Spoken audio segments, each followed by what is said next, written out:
ওপর থেকে দারুণ একটা মশলার আবরণ এবং ওপরের দিকটা একেবারে ক্রিস্পি এবং ভেতরটা একবারে সফট জুসি।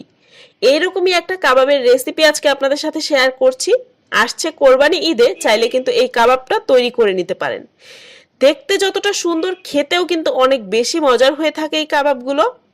ঠিকই ধরেছেন, আজকের রেসিপিতে আপনাদের সাথে শেয়ার করছি দারুণ মজার চাটকারা বিফ বটি কাবাবের রেসিপি, বা বলতে পারেন মাসালা বিফ বটি কাবাবের রেসিপি। তৈরি করা খুবই সহজ আর খেতে কিন্তু অনেক বেশি মজার হয়ে থাকে। আশা করছি আজকের রেসিপিটা ভালো লাগবে। আসসালামু আলাইকুম everyone, welcome back to my channel. আজকের রেসিপির জন্য এখানে নিয়েছি আমি 1 কেজি পরিমাণ গরুর মাংস।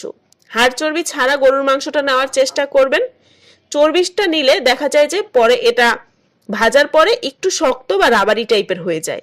1 কাপ ব্যবহার করেছি পেঁয়াজ কুচি, লাল মরিচের গুঁড়া ব্যবহার করেছি 1 চা চামচের মতো, হলুদের গুঁড়া ব্যবহার করেছি এখানে আধা চা চামচের মতো, গরম মশলার গুঁড়া দিয়ে দিয়েছি এখানে 1 চা চামচের মতো, সেই সাথে আধা চা চামচ করে দিয়ে দিয়েছি এখানে ধনিয়ার গুঁড়া এবং ভাজা জিরার গুঁড়া। লবণ ব্যবহার করেছি 1 চা চামচ পরিমাণ। এখন এই সবকিছুকে হাতের সাথে সুন্দর মতো মেখে নিচ্ছি। এই সাথে কিন্তু এখানে 1 টেবিল চামচ পরিমাণ আদা রসুন বাটা এখানে ব্যবহার করেছি। সবকিছু সুন্দর মতো মিশিয়ে নিয়ে এখানে দিয়ে দিয়েছি মেজারমেন্ট কাপের 2 কাপ পরিমাণ পানি।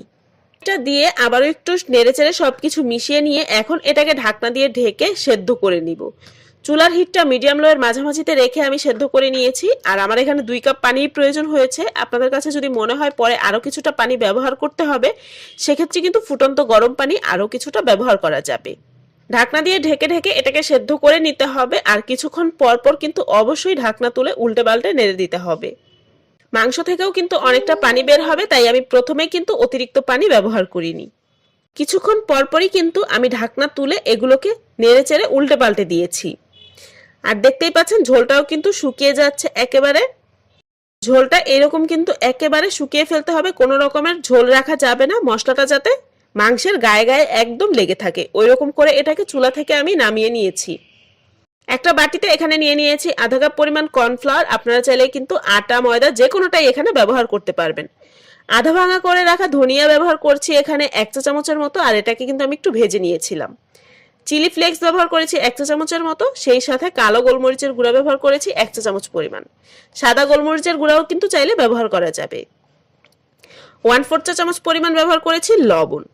চেষ্টা করবেন এখানে কিছুটা লাল মরিচের গুঁড়াও ব্যবহার করতে বা কাশ্মীরি রেড চিলি পাউডার ব্যবহার করতে, এতে করে কাবাবের বাহিরের কালারটাও কিন্তু অনেক বেশি সুন্দর হয়।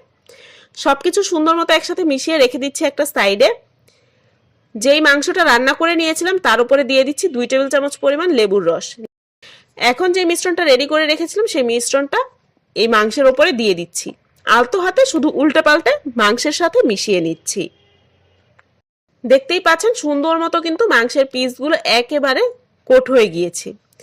এখন একটা ফ্রাই প্যানের মধ্যে বেশ খানিকটা তেল গরম করে নিয়ে এই মাংসের পিসগুলো একে একে দিয়ে দিচ্ছি।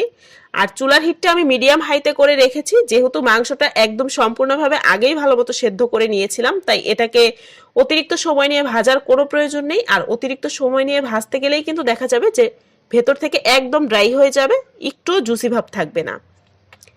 একটা পাশ যখন হয়ে যাবে বা কোটিংটা একটু শক্ত হয়ে আসবে, ওই পর্যায়ে উল্টে দিতে হবে। আর তেলটা কিন্তু অবশ্যই ভালো মতো গরম করে নিতে হবে, তা না হলে কিন্তু কোটিংটা খুলে যাওয়ার একটা চান্স থাকে।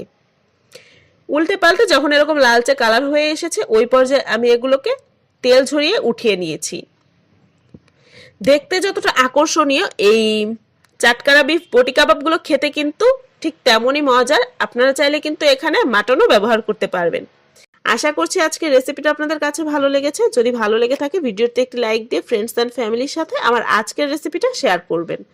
আমার চ্যানেলটা যদি এখনো সাবস্ক্রাইব করে না থাকেন তাহলে প্লিজ আমার চ্যানেলটা সাবস্ক্রাইব করবেন। সবাই খুব বেশি ভালো থাকবেন। আল্লাহ হাফেজ।